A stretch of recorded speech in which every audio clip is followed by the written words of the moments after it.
আসসালামু আলাইকুম এভরিওয়ান। আশা করি সবাই অনেক অনেক ভালো আছেন। আজ কয়েকদিন ধরে খেয়াল করছি যুদ্ধের কারণে আমাদের দেশের কিছু অদ্ভুত দৃশ্য চোখে পড়ছে।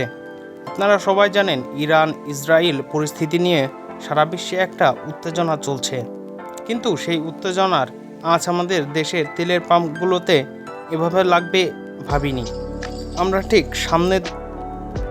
আমার ঠিক সামনেই দেখেন মানুষের ভিড় আর বোতলের এক অদ্ভুত হাহাকার। মনে হচ্ছে কাল থেকে দেশে আর তেল পাওয়াই যাবে না।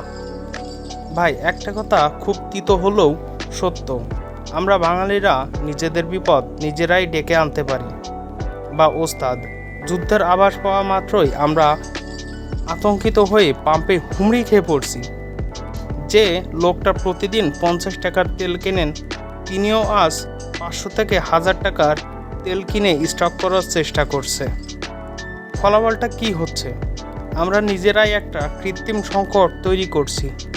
সাপ্লাই চেইন ঠিক থাকলেও যখন একসাথে সবাই অতিরিক্ত তেল কেনা শুরু করি, তখন পাম্পগুলো খালি হয়ে যায়। আর এই সুযোগটাই নেয় অসাধু ব্যবসায়ী। তারা দাম বাড়িয়ে দেয় অথবা মজুত করা শুরু করে। আমরা ভয় পেয়ে যা করছি তাতে লাভ কারো হচ্ছে না, উল্টো সাধারণ মানুষের ভোগান্তি হচ্ছে। একটু ঠান্ডা মাথায় চিন্তা করেন তো, আপনি হয়তো আজ 10 লিটার তেল বেশি কিনলেন, কিন্তু এই 10 লিটার তেল আপনি কয়দিন চালাবেন? 5 দিন, 10 দিন? তারপর যদি সত্যই বড় কোনো বৈশ্বিক সংকট আসে, আপনার এই সামান্য মজুদ কোনো বৈশ্বিক সংকট মানে কাজেই লাগবে না বা আসবে না।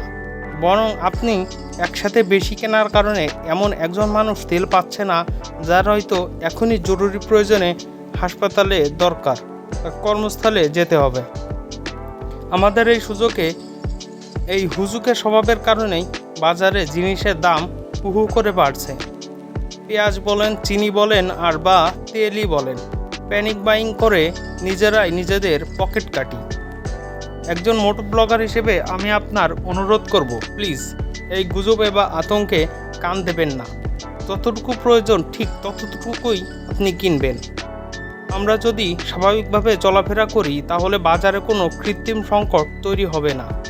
মনে রাখবেন, আপনার এই একটুখানি ধৈর্য ও সচেতনতা এই কঠিন সময়ে দেশের অর্থনীতি আর সাধারণ মানুষের ভোগান্তি কমাতে বড় ভূমিকা রাখবে। আমরা যেন হুজুগে বাঙালি না হয়ে একটু বিবেকবান নাগরিক হই।